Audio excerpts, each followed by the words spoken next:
ओम शांति। परम प्रिय परमात्मा शिव भगवान को कोटि कोटि नमन। आमे मधुर संतान माने आसंतु 3/8/2025 मसीहार अव्यक्त मुरली पुनरावृत्ति 28/3/2006 आत्मस्थित होई शुणिबा। बापदादा कहउछन्ति सारा विश्वर आत्मा मानंकु दुखरु मुक्त करिबा पाई मानसिक सेवा को बढ़ाओ, संपन्न एवं संपूर्ण हुआ। बाबा कहिले आजी सर्वसंपत्तिर मालिक बापदादा निजर चारिआडर सर्वसंपत्तिर संपन्न पिलामानंकु देखुछन्ति। बापदादा प्रत्येक संतानकु सर्वसंपत्तिर मालिक करिछन्ति। एठारे देवाबाला मध्य जणे एवं समस्तंकु एका भली सर्वसंपत्ति देइथांती। काहाकु अधिक काहाकु कम देई नाहांती। काहिंकी जानिछ? बाबा निजे असरंती संपत्तिर मालिक अटे। बापदादा सबु पिलांकु एका परिमाणर एवं एका भली संपत्ति देइछन्ति, किंतु धारण करिबा बालांक भितरे केही सर्वसंपत्ति को धारण करिछन्ति तो केही यथाशक्ति हिसाब रे धारण करिछन्ति।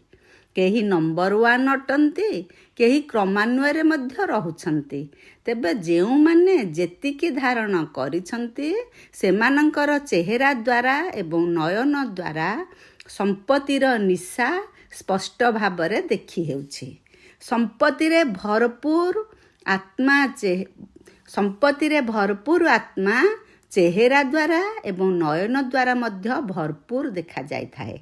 जेपरि स्थूल संपत्ति प्राप्त करिथिबा आत्मार चाली चलन द्वारा एवं चेहरा द्वारा जना पड़ी थाए, सेहीपरि एही अविनाशी संपत्तिर निशा एवं खुशी मध्य स्पष्ट भावरे देखा जाय थाए। सर्वसंपत्तिरे संपन्न हेबार आत्मिक निशा चिंतामुक्त सम्राट करिदिए। ଯେଉଁଠାରେ ଈଶ୍ୱରୀୟ ନିଶା ରହିଛି ସେଠାରେ କୌଣସି ଚିନ୍ତା ରହିପାରିବ ନାହିଁ। ସେମାନେ ଚିନ୍ତାମୁକ୍ତ ସମ୍ରାଟ ତଥା ଦୁଃଖମୁକ୍ତ ସମ୍ରାଟ ହୋଇଯାନ୍ତି। ତେଣୁ ତୁମେ ସମସ୍ତେ ଈଶ୍ୱରୀୟ ସମ୍ପତ୍ତିରେ ସମ୍ପନ୍ନ ଚିନ୍ତାମୁକ୍ତ ସମ୍ରାଟ ଅଟନା। ଦୁଃଖମୁକ୍ତ ସମ୍ରାଟ ମଧ୍ୟ କ'ଣ ତୁମର କୌଣସି ଚିନ୍ତା ଅଛି କି? କୌଣସି ଦୁଃଖ ଅଛି କି? ବାବା ପଚାରୁଛନ୍ତି। କ'ଣ ହେବ, କିପରି ହେବ, ଏସବୁ ଚିନ୍ତା ମଧ୍ୟ ନାହିଁ। ତ୍ରିକାଳଦର୍ଶୀ ସ୍ଥିତିରେ ସ୍ଥିତ ରହୁଥିବା ପିଲାମାନେ ଜାଣିଛନ୍ତି ଯେ ଯାହା ହେଉଛି ସବୁ ଭଲ ହେଉଛି ଏବଂ ଆଗକୁ ଯାହା ବି ହେବ ତାହା ମଧ୍ୟ ଆହୁରି ଭଲ ହେବ। କାହିଁକି? କାହିଁକି ନା ସର୍ବଶକ୍ତିବାନ ପିତାଙ୍କର ସାଥୀ ଅଟ, ସାଥିରେ ରହିବା ବାଲା ଅଟ। ସମସ୍ତଙ୍କ ଭିତରେ ନିଶା ଅଛି ଯେ ବାପଦାଦା ସର୍ବଦା ଆମ ହୃଦୟରେ ରହୁଛନ୍ତି ଏବଂ ଆମେ ସର୍ବଦା ବାପଦାଦାଙ୍କର ହୃଦୟ ସିଂହାସନରେ ରହୁଛୁ। ତେଣୁ ଏହିଭଳି ନିଶା ଅଛି ତ? ଯେଉଁମାନେ ହୃଦୟ ସିଂହାସନର ଅଧିକାରୀ ସନ୍ତାନ ସେମାନଙ୍କର ସଂକଳ୍ପରେ ତ ଦୂରର କଥା, ସ୍ୱପ୍ନରେ ମଧ୍ୟ ଦୁଃଖର ଲହର ଅର୍ଥାତ୍ ଢେଉ ଲେଶ ମାତ୍ର ଆସିପାରିବ ନାହିଁ। କାହିଁକି ଜାଣିଛ? କାହିଁକି ନା ସେମାନେ ସର୍ବସମ୍ପତ୍ତିରେ ଭରପୁର ଅଟନ୍ତି ଏବଂ ଯାହା ଭରପୁର ହୋଇଥାଏ ସେଥିରେ କୌଣସି ହଲଚଲ ହୋଇନଥାଏ। ତେଣୁ ଆଜି ବାପଦାଦା ଚାରିଆଡ଼ର ପିଲାମାନଙ୍କର ସମ୍ପନ୍ନତାର ସ୍ଥିତିକୁ ଦେଖୁଥିଲେ। ବାପଦାଦା ସମସ୍ତଙ୍କର ଜମାର ଖାତାକୁ ମଧ୍ୟ ଚେକ୍ କରିଛନ୍ତି। ସମ୍ପତ୍ତି ତ ଅସରନ୍ତି ହିସାବରେ ମିଳିଛି, କିନ୍ତୁ ଯାହା ବି ମିଳିଛି ସେଇ ସମ୍ପତ୍ତିକୁ କାର୍ଯ୍ୟରେ ଲଗାଇ ଶେଷ କରିଦେଇଛନ୍ତି ନା କାର୍ଯ୍ୟରେ ଲଗାଇବା ସହିତ ବୃଦ୍ଧି ମଧ୍ୟ କରିଛନ୍ତି? ସମସ୍ତଙ୍କ ଖାତାରେ କେତେ ପରିମାଣରେ ଜମା ଅଛି? କାହିଁକି ନା ଏହିସବୁ ସମ୍ପତ୍ତି ଗୁଡ଼ିକ କେବଳ ଏଇ ସମୟ ପାଇଁ ନୁହେଁ, ଏହା ଭବିଷ୍ୟତ ପାଇଁ ମଧ୍ୟ ସାଥିରେ ଯିବ। କିନ୍ତୁ କେବଳ ଜମା ହୋଇଥିବା ସମ୍ପତ୍ତି ହିଁ ସାଥିରେ ଯିବ। ତେଣୁ ବାପଦାଦା ଜମାର ପରିମାଣକୁ ଦେଖୁଥିଲେ। ତେବେ କ'ଣ ଦେଖିଲେ? ସେବା ତ ସବୁ ପିଲା ଯଥାଯୋଗ ବା ଯଥାଶକ୍ତି ହିସାବରେ କରୁଛନ୍ତି, କିନ୍ତୁ ସେବାର ଫଳ ଜମା ହେବାର ଫରକ ଆସିଯାଉଛି। କେତେକ ପିଲାଙ୍କର ଜମାର ଖାତାକୁ ଦେଖିଲୁ ଯେ ସେମାନେ ସେବା ତ ବହୁତ କରୁଛନ୍ତି, କିନ୍ତୁ ସେବାର ଫଳ ଜମା ହେଲା କି ନାହିଁ ତାର ଲକ୍ଷଣ ସବୁ କ'ଣ? ତେବେ ସେବା ଯାହା ବି କରିଥାଅ, ଚାହେଁ ମାନସିକ ସେବା କରିଥାଅ, ଚାହେଁ ବାଣୀର ସେବା କରିଥାଅ, ଚାହେଁ କର୍ମ ଦ୍ୱାରା ସେବା କରିଥାଅ, କିନ୍ତୁ ସବୁଥିରେ 100% ନମ୍ବର ରହିଛି। ତିନୋଟିରେ 100 ନମ୍ବର ଲେଖାଏଁ ରହିଛି। ତେଣୁ ସେବା ତ କରିଲ, କିନ୍ତୁ ସେବା କରିବା ସମୟରେ ବା ସେବା କରିବା ପରେ ଯଦି ନିଜେ ନିଜ ଉପରେ ସନ୍ତୁଷ୍ଟ ଅଛ ଏବଂ ଯେଉଁମାନଙ୍କର ସେବା କରିଲ ବା ଯେଉଁମାନେ ସେବାରେ ସାଥୀ ହୋଇଛନ୍ତି ବା ସେବା କରିବା ବାଲାଙ୍କୁ ଦେଖୁଛନ୍ତି ବା ଶୁଣୁଛନ୍ତି ସେମାନେ ମଧ୍ୟ ସନ୍ତୁଷ୍ଟ ଅଛନ୍ତି, ତେବେ ଜାଣିନିଅ ସେବାର ଫଳ ଜମା ହୋଇଛି। ଯଦି ସ୍ୱର ସନ୍ତୁଷ୍ଟତା ଏବଂ ସମସ୍ତଙ୍କର ସନ୍ତୁଷ୍ଟତା ନାହିଁ, ତେବେ ଜମାର ପରିମାଣ କମ୍ ହୋଇଛି। ତେବେ ଯଥାର୍ଥ ସେବାର ବିଧି ତ ପୂର୍ବରୁ ମଧ୍ୟ ଶୁଣାଇ ସାରିଛୁ। ତିନୋଟି କଥା ଯଦି ବିଧିପୂର୍ବକ ଅଛି, ତେବେ ଜମା ହୋଇଛି, ତାହା ମଧ୍ୟ ପୂର୍ବରୁ ଶୁଣାଇ ସାରିଛୁ।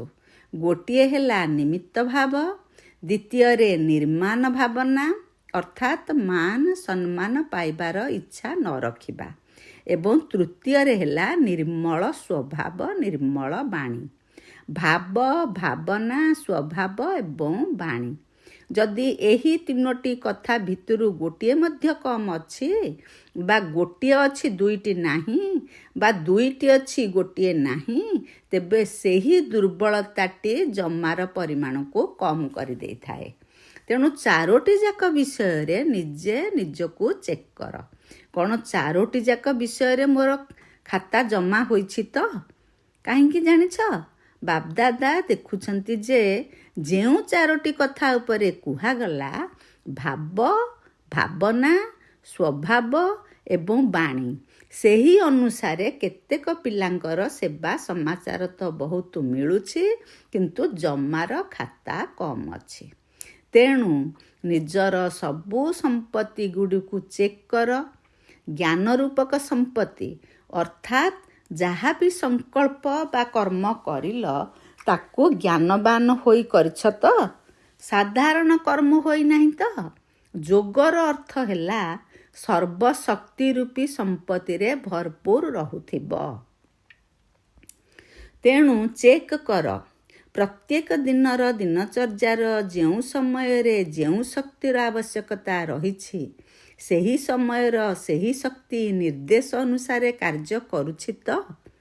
ମାଷ୍ଟର ସର୍ବଶକ୍ତିବାନର ଅର୍ଥ ହେଲା ମାଲିକ। ଏମିତି ନୁହେଁ ଯେ ସମୟ ବିତିଯିବା ପରେ ଶକ୍ତି ବିଷୟରେ ଭାବୁଥିବ। ଯଦି ଯଥା ସମୟରେ ତୁମର ନିର୍ଦ୍ଦେଶ ଅନୁସାରେ ଶକ୍ତି ପ୍ରକଟ ହେଉନାହିଁ, ଗୋଟିଏ ବି ଶକ୍ତିକୁ ଯଦି ନିର୍ଦ୍ଦେଶ ମୁତାବକ ଚଳାଇ ପାରିଲ ନାହିଁ, ତେବେ ନିର୍ବିଘ୍ନ ରାଜ୍ୟର ଅଧିକାରୀ କିପରି ହୋଇପାରିବ? ତେଣୁ ଶକ୍ତି ରୂପକ ସମ୍ପତ୍ତି କେତେ ଜମା ହୋଇଛି? କେବଳ ଯାହାକୁ ସମୟ ଅନୁସାରେ କାର୍ଯ୍ୟରେ ଲଗାଉଛ ତାହା ହିଁ ଜମା ହେଉଛି। ଏବେ ନିଜେ ନିଜକୁ ଚେକ୍ କରି ଚାଲିଛ ତ ମୋର ଜମା ଖାତା କିପରି ଅଛି? କାହିଁକି ନା ବାପଦାଦାଙ୍କର ସବୁ ପିଲାଙ୍କ ପ୍ରତି ଅତି ସ୍ନେହ ରହିଛି। ବାପଦାଦା ଏହି କଥା ଚାହୁଁଛନ୍ତି ଯେ ସବୁ ପିଲାଙ୍କର ଜମାର ଖାତା ଭରପୁର ରହୁ, ଧାରଣାରେ ମଧ୍ୟ ଭରପୁର ରହୁ। ତେବେ ଧାରଣାର ଲକ୍ଷଣ ହେଲା ପ୍ରତ୍ୟେକ କର୍ମ ଗୁଣ ସମ୍ପନ୍ନ ହେଉଥିବ। ଯେଉଁ ସମୟରେ ଯେଉଁ ଗୁଣର ଆବଶ୍ୟକତା ଥିବ, ସେହି ଗୁଣ ତୁମର ଚେହେରାରେ ଏବଂ ଚାଲିଚଳନରେ ଦେଖାଯାଉଥିବ। ଯଦି କୌଣସି ଗୁଣର କମି ରହିଥିବ, ଧରିନିଅ କର୍ମ କରିବା ସମୟରେ ସରଳତା ଗୁଣର ଆବଶ୍ୟକତା ରହିଛି, ମଧୁରତାର ଆବଶ୍ୟକତା ରହିଛି, ଚାହେଁ ବାଣୀରେ ହେଉ ବା କର୍ମରେ ହେଉ। ମଧୁରତା ଏବଂ ସରଳତା ପରିବର୍ତ୍ତେ ଯଦି ଟିକିଏ ବି ଉତ୍ତେଜନା ଆସିଗଲା ବା କ୍ଳାନ୍ତ ହୋଇଯାଉଥିବା କାରଣରୁ ତୁମର ବାଣୀରେ ମଧୁରତା ରହିଲା ନାହିଁ ବା ଚେହେରାରେ ମଧୁରତା ନାହିଁ, ଗମ୍ଭୀର ହୋଇଯାଉଛ, ତେବେ ତୁମକୁ ତ ଗୁଣ ସମ୍ପନ୍ନ କୁହାଯିବ ନାହିଁ ନା। ତେଣୁ ପରିସ୍ଥିତି, ବାତାବରଣ ଯେପରିକି ହୋଇଥାଉ, ଯାହା ବି ହୋଇଥାଉ, ଯାହା ବି ହୋଇଥାଉ ନା କାହିଁକି, ଯାହା ମୋର ଗୁଣ ତାହା ସର୍ବଦା ଦେଖାଯିବା ଉଚିତ। ଏବେ ଏହାକୁ ଟିକିଏ ସଂକ୍ଷେପରେ ଶୁଣାଉଛୁ। ବାବା ସଂକ୍ଷେପରେ ବୁଝେଇଲେ। ସେହିପରି ସେବା କ୍ଷେତ୍ରରେ ସେବାଧାରୀର ସବୁଠାରୁ ଉତ୍ତମ ଲକ୍ଷଣ ହେଲା ନିଜେ ସର୍ବଦା ଲାଇଟ୍ ଅର୍ଥାତ୍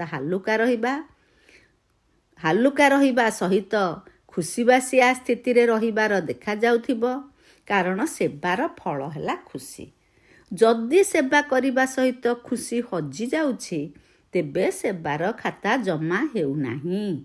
ସେବା କରିଲ, ସମୟ ଲଗାଇଲ, ମେହନତ ମଧ୍ୟ କରିଲ, କିନ୍ତୁ ତାହା ଜମା ବହୁତ କମ୍ ହେବ, ଫାଲତୁରେ ଯିବ ନାହିଁ।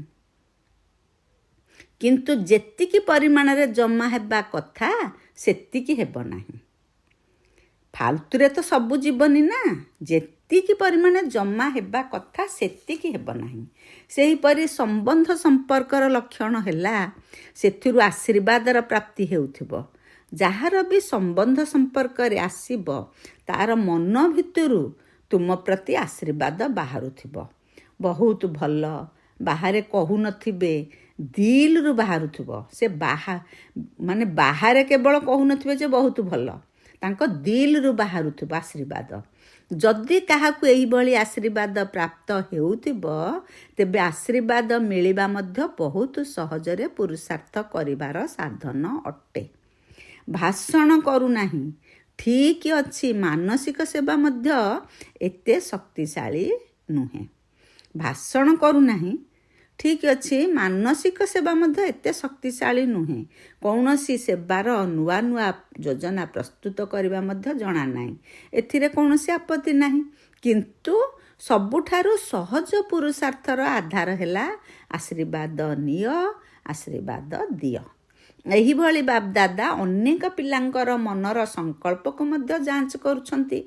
କେତେକ ପିଲା ସମୟ ଅନୁସାରେ, ପରିସ୍ଥିତି ଅନୁସାରେ କୁହନ୍ତି, ଯଦି କେହି ଖରାପ କାମ କରୁଛି ତେବେ ତାକୁ ଆଶୀର୍ବାଦ କିପରି ଦେବୁ? ତା ଉପରେ ତ କ୍ରୋଧ ଆସିବ ନା, ଆଶୀର୍ବାଦ କିପରି ଦେବୁ? ଏହା ଛଡ଼ା କ୍ରୋଧର ପିଲାଛୁଆ ମଧ୍ୟ ବହୁତ ଅଛନ୍ତି। ତେବେ ସେ ଯଦି ଖରାପ କାମ କରିଲା, ସେ ଖରାପ ଅଟେ, ଏକଥା ତୁମେ ଠିକ୍ ବୁଝିଛ। ଏହି ନିର୍ଣ୍ଣୟ ମଧ୍ୟ ଠିକ୍ କରିଛ, ଠିକ୍ ବୁଝିଛ। କିନ୍ତୁ ଗୋଟିଏ କଥା ହେଲା ବୁଝିବା, ଆଉ ଗୋଟିଏ କଥା ହେଲା ତାର ଖରାପ କାମକୁ ବା ଖରାପ କଥାକୁ ନିଜ ଦିଲରେ ରଖିବା। ବୁଝିପାରିବା ଏବଂ ଭିତରେ ରଖିବା, ଏଥିରେ ଫରକ ରହିଛି। ଯଦି ତୁମେ ବୁଦ୍ଧିମାନ ଅଟ, ତେବେ କୌଣସି ବୁଦ୍ଧିମାନ ବ୍ୟକ୍ତି କ'ଣ ଖରାପ ଜିନିଷକୁ ନିଜ ପାଖରେ ରଖିବ କି? କିନ୍ତୁ ସେ ଯଦି ଖରାପ, ତୁମେ ତାର ଖରାପକୁ ମନ ଭିତରେ ରଖିଲ, ଅର୍ଥାତ୍ ପାଖରେ ରଖିଲ ବା ତାକୁ ସାଇତି କରି ରଖିଲ। କାରଣ ବୁଝିବା ଅଲଗା କଥା, ତାକୁ ଭିତରେ ରଖିବା ଅଲଗା କଥା। ତେବେ ବୁଦ୍ଧିମାନ ହେବା ତ ଭଲ କଥା, ହୁଅ, କିନ୍ତୁ ଭିତରେ ରଖ ନାହିଁ। ଇଏ ତ ଏହିଭଳି ହିଁ ଅଟେ। ଏହାର ଅର୍ଥ ହେଲା ଭିତରେ ସାଇତି ରଖିଛ। କାହାକୁ ଏହିଭଳି ଭାବି ତା ସହିତ କାର୍ଯ୍ୟ ବ୍ୟବହାର କରିବା, ଏହା ବୁଦ୍ଧିମାନୀ ନୁହେଁ। ତେଣୁ ବାପଦାଦା ଚେକ୍ କଲେ ଯେ ସମୟ ଆପେ ଆପେ ପାଖେଇ ଆସିବ ନାହିଁ, ତୁମକୁ ସମୟକୁ ପାଖକୁ ଆଣିବାକୁ ହେବ। କେହି ପଚାରୁଛନ୍ତି, ଟିକିଏ ସଂକେତ ତ ଦେଇଦିଅ ନା, ଆଉ 10 ବର୍ଷ ଲାଗିବ କି 20 ବର୍ଷ ଲାଗିବ, କେତେ ବର୍ଷ ଲାଗିବ? ତେଣୁ ବାବା ମଧ୍ୟ ପିଲାମାନଙ୍କୁ ପ୍ରଶ୍ନ ପଚାରୁଛନ୍ତି, ସମୟକୁ ପାଖକୁ ଆଣିବା ବାଲା କିଏ? ଡ୍ରାମା ତ ଅଟେ, କିନ୍ତୁ ନିମିତ୍ତ କିଏ? ତୁମମାନଙ୍କର ଗୋଟିଏ ଗୀତ ମଧ୍ୟ ଅଛି, କିସ୍କେ ରୋକେ ରୁକା ହେ ସବେରା, ଅଛି ନା ଏଇ ଗୀତ? ତେଣୁ ସବେରା ଅର୍ଥାତ୍ ସକାଳକୁ ଆଣିବା ବାଲା କିଏ? ବିନାଶକାରୀମାନେ ତ ଅଧୈର୍ଯ୍ୟ ହୋଇଗଲେଣି। ବିନାଶ କରିଦେବୁ, କିନ୍ତୁ ନବନିର୍ମାଣ କରିବା ବାଲା ସେତିକି ପ୍ରସ୍ତୁତ ଅଛ ତ? ଯଦି ପୁରୁଣା ଦୁନିଆର ବିନାଶ ହୋଇଯିବ, କିନ୍ତୁ ନୂଆ ତିଆରି ହୋଇନଥିବ, ତେବେ କ'ଣ ହେବ? ସେଥିପାଇଁ ବାପଦାଦା ଏବେ ପିତା ହେବା ପରିବର୍ତ୍ତେ ଶିକ୍ଷକ ରୂପ ଧାରଣ କରିଛନ୍ତି। ହୋମୱାର୍କ ଅର୍ଥାତ୍ ଘରେ କରିବା ପାଇଁ ପାଠ ଦେଉଛନ୍ତି ନା, ତେବେ ହୋମୱାର୍କ କିଏ ଦିଏ? ଟିଚର ଦିଅନ୍ତି ନା। ଶେଷରେ ରହିଛି ସଦ୍ଗୁରୁର ପାଠ। ତେଣୁ ନିଜେ ନିଜକୁ ପଚାର, ସମ୍ପନ୍ନ ଏବଂ ସମ୍ପୂର୍ଣ୍ଣ ସ୍ଥିତି କେଉଁ ପର୍ଯ୍ୟନ୍ତ ହେଲାଣି? କ'ଣ ବାଣୀଠାରୁ ଉର୍ଦ୍ଧ୍ୱରେ ରହିବାର ସ୍ଥିତି ଏବଂ ବାଣୀରେ ଆସିବାର ସ୍ଥିତି ଦୁଇଟି ଯାକ ସମାନ ଅଟେ କି? ଯେପରି ବାଣୀରେ ଆସିବା ପାଇଁ ଯେବେ ଇଚ୍ଛା ସହଜରେ ଆସିପାରୁଛ, ସେହିପରି ବାଣୀଠାରୁ ଉର୍ଦ୍ଧ୍ୱରେ ରହିବା ଯେବେ ଇଚ୍ଛା ଯେପରି ଇଚ୍ଛା ସେହିପରି ହୋଇପାରୁଛ ତ? ଗୋଟିଏ ସେକେଣ୍ଡରେ ବାଣୀରେ ଆସିବା ଏବଂ ଗୋଟିଏ ସେକେଣ୍ଡରେ ବାଣୀଠାରୁ ଉର୍ଦ୍ଧ୍ୱକୁ ଚାଲିଯିବା। ଏହିଭଳି ଅଭ୍ୟାସ ଅଛି ତ? ଯେପରି ଶରୀର ଦ୍ୱାରା ଯେବେ ଇଚ୍ଛା ଯେଉଁଠାକୁ ଇଚ୍ଛା ସେଠାକୁ ଯିବା ଆସିବା କରିପାରୁଛ ନା, ସେହିପରି ମନ ବୁଦ୍ଧି ଦ୍ୱାରା ଯେବେ ଇଚ୍ଛା ଯେଉଁଠାକୁ ଇଚ୍ଛା ଯିବା ଆସିବା କରିପାରିବ। କାହିଁକି ନା ଶେଷ ସମୟରେ ପାସ୍ ମାର୍କ ସେହିମାନଙ୍କୁ ହିଁ ମିଳିବ ଯେଉଁମାନେ ଗୋଟିଏ ସେକେଣ୍ଡରେ ଯାହା ଚାହିଁବେ, ଯେପରି ଚାହିଁବେ, ଯାହା ଆଦେଶ ଦେବାକୁ ଚାହିଁବେ ସେଥିରେ ସଫଳ ହୋଇପାରୁଥିବେ। ବୈଜ୍ଞାନିକମାନେ ମଧ୍ୟ ଏହିଭଳି ଚେଷ୍ଟା କରୁଛନ୍ତି ଯେ ସହଜ ମଧ୍ୟ ହୋଇଥିବ ଏବଂ କମ୍ ସମୟରେ ମଧ୍ୟ ହୋଇପାରୁଥିବ। ତେଣୁ ଏହିଭଳି ସ୍ଥିତି ଅଛି ତ? କ'ଣ ମିନିଟ୍ ପର୍ଯ୍ୟନ୍ତ ଆସିଲଣି?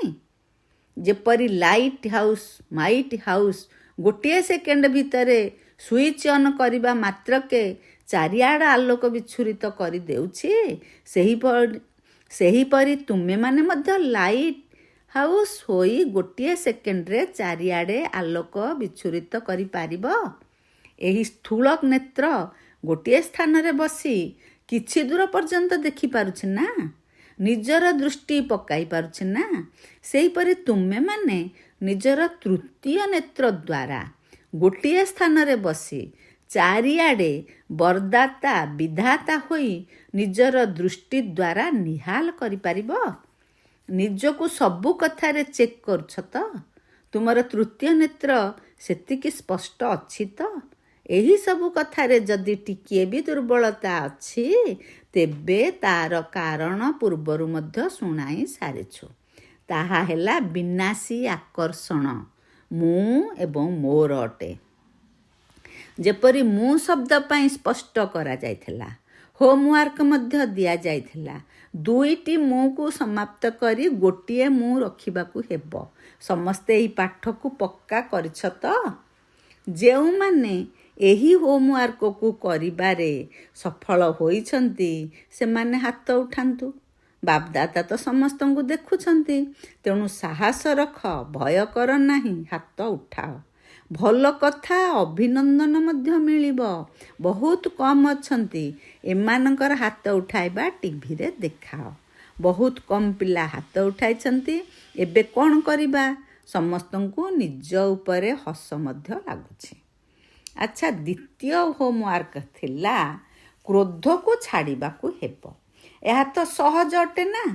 ତେବେ କେଉଁମାନେ ସବୁ କ୍ରୋଧକୁ ଛାଡ଼ି ଦେଇଛନ୍ତି? କ'ଣ ଏତେ ଦିନ ପର୍ଯ୍ୟନ୍ତ କ୍ରୋଧ କରିନାହଁ? ଏଥିରେ ବହୁତ କମ୍ ଜଣ ହାତ ଉଠାଇଛନ୍ତି। ଏଥିରେ ଟିକିଏ ଅଧିକ ଅଛନ୍ତି। ଯେଉଁମାନେ କ୍ରୋଧ କରିନାହାନ୍ତି ସେମାନଙ୍କର ପାଖାପାଖି ରହିବା ବାଲାଙ୍କୁ ମଧ୍ୟ ପଚରାଯିବ। ଯେଉଁମାନେ ହାତ ଉଠାଇଛନ୍ତି ସେମାନେ ଛିଡ଼ା ହୋଇଯାଅ। ବହୁତ ଭଲ କଥା। କ'ଣ ଆଦୌ କ୍ରୋଧ କରିନାହଁ? ସଂକଳ୍ପରେ କିମ୍ବା ମନରେ କ୍ରୋଧ ଆସିନାହିଁ ତ? ଆଚ୍ଛା, ଠିକ୍ ଅଛି। ପୁଣି ବି ସମସ୍ତଙ୍କୁ ଅଭିନନ୍ଦନ। ଯଦି ମନ ଭିତରେ ଆସିଛି କିନ୍ତୁ ମୁଖରେ କ୍ରୋଧ କରିନାହଁ, ତେବେ ବି ଅଭିନନ୍ଦନ, ବହୁତ ଭଲ। ତେଣୁ ତୁମେମାନେ ହିଁ ନିଜ ନିଜର ଫଳାଫଳ ହିସାବରେ ଦେଖ। କ'ଣ ସ୍ଥାପନାର କାର୍ଯ୍ୟ ସହିତ ନିଜକୁ ସମ୍ପନ୍ନ କରିବା ଏବଂ ସର୍ବ ଆତ୍ମାଙ୍କୁ ମୁକ୍ତି ରୂପୀ ସମ୍ପତ୍ତି ପ୍ରାପ୍ତ କରାଇବା, ଏହିସବୁ କାର୍ଯ୍ୟ ସମ୍ପନ୍ନ ହୋଇସାରିଲାଣି। ନିଜକୁ ଜୀବନମୁକ୍ତ ସ୍ୱରୂପ କରିବା ଏବଂ ସର୍ବ ଆତ୍ମାଙ୍କୁ ମୁକ୍ତିର ସମ୍ପତ୍ତି ପ୍ରାପ୍ତ କରାଇବା, ଏହା ହିଁ ହେଉଛି ସ୍ଥାପନକର୍ତ୍ତା ଆତ୍ମାମାନଙ୍କର ଶ୍ରେଷ୍ଠ କର୍ତ୍ତବ୍ୟ। ତେଣୁ ବାପଦାଦା ଏଥିପାଇଁ ପଚାରୁଛନ୍ତି ଯେ ସର୍ବବନ୍ଧନରୁ ମୁକ୍ତ ଜୀବନମୁକ୍ତ ସ୍ଥିତିରେ ଏହି ସଙ୍ଗମ ଯୁଗରେ ହିଁ ପହଞ୍ଚିବାକୁ ହେବ ନା ସତ୍ୟ ଯୁଗକୁ ଗଲେ ଯାଇ ପହଞ୍ଚିବ? ସଙ୍ଗମ ଯୁଗରେ ସବୁ କାର୍ଯ୍ୟ ସମ୍ପନ୍ନ କରିବ ନା ସେଠାରେ ମଧ୍ୟ ରାଜଯୋଗର ଅଭ୍ୟାସ କରି ଶିଖିବ? ସମ୍ପନ୍ନ ତ ଏହିଠାରେ ହେବାକୁ ପଡ଼ିବ ନା, ସମ୍ପୂର୍ଣ୍ଣ ମଧ୍ୟ ଏହିଠାରେ ହେବାକୁ ପଡ଼ିବ। ସଙ୍ଗମ ଯୁଗର ସମୟ ମଧ୍ୟ ସବୁଠାରୁ ବଡ଼ରୁ ବଡ଼ ସମ୍ପତ୍ତି ଅଟେ। ତେବେ କୁହ, ରାତି ପରେ ସକାଳ ହେବାକୁ କେହି ରୋକିପାରିବ କି? ତେଣୁ ବାପଦାଦା କ'ଣ ଚାହୁଁଛନ୍ତି? କାହିଁକି ନା ବାବାଙ୍କର ଆଶାର ପ୍ରଦୀପ ତ ପିଲାମାନେ ହିଁ ଅଟନ୍ତି ନା। ତେଣୁ ନିଜର ଖାତାକୁ ଭଲ ଭାବରେ ଚେକ୍ କର। ଦେଖାଗଲା କେତେକ ପିଲା ତ ପୁରା ମୌଜିରାମ ଅଟନ୍ତି, ଅର୍ଥାତ୍ ପୁରା ମୌଜରେ ଚାଲୁଛନ୍ତି। ଭାବୁଛନ୍ତି ଯାହା ହେଉଛି ଭଲ ହେଉଛି, ଏବେ ତ ମୌଜ କରିନିଏ। ସତ୍ୟଯୁଗକୁ କିଏ ଦେଖିଛି, କିଏ ଜାଣିଛି? ତେଣୁ ଜମା କରିବାର ଖାତାରେ ଏହିଭଳି ମୌଜିଲାଲ କୁହ ବା ମୌଜିରାମ କୁହ, ଏଭଳି ପିଲାମାନଙ୍କୁ ମଧ୍ୟ ଦେଖିଲୁ।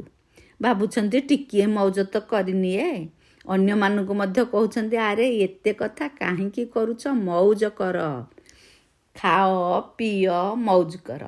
ବାବା ମଧ୍ୟ କହୁଛନ୍ତି ମୌଜ କରିନିଅ।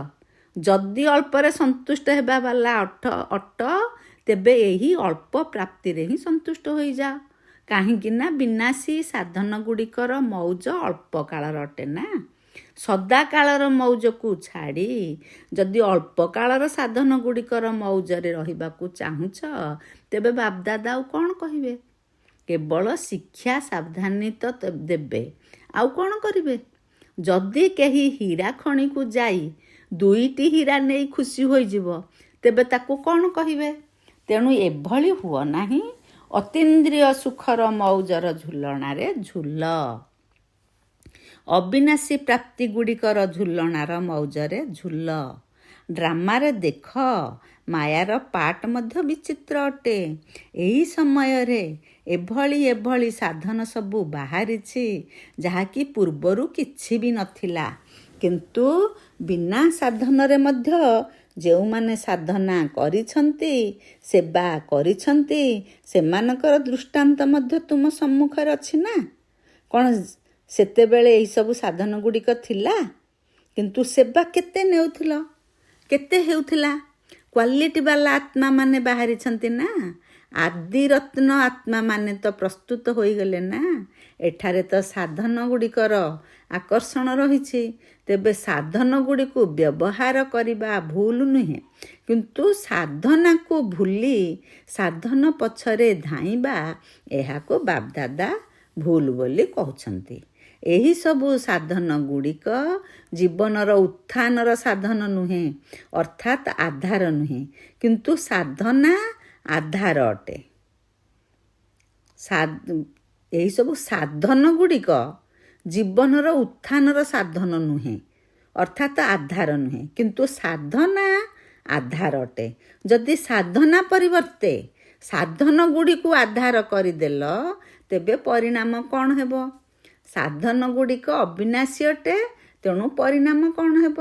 ଯେବେ କି ସାଧନା ଅବିନାଶୀ ଅଟେ, ତେଣୁ ତାର ପରିଣାମ କ'ଣ ହୋଇଥିବ?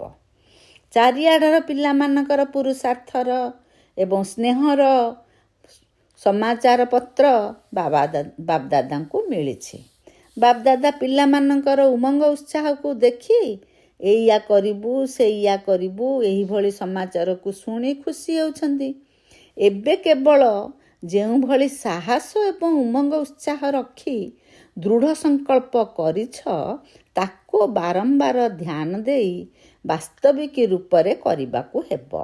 ଏହା ହିଁ ହେଉଛି ସବୁ ପିଲାଙ୍କ ପ୍ରତି ବାପଦାଦାଙ୍କର ଦିଲର ଆଶୀର୍ବାଦ।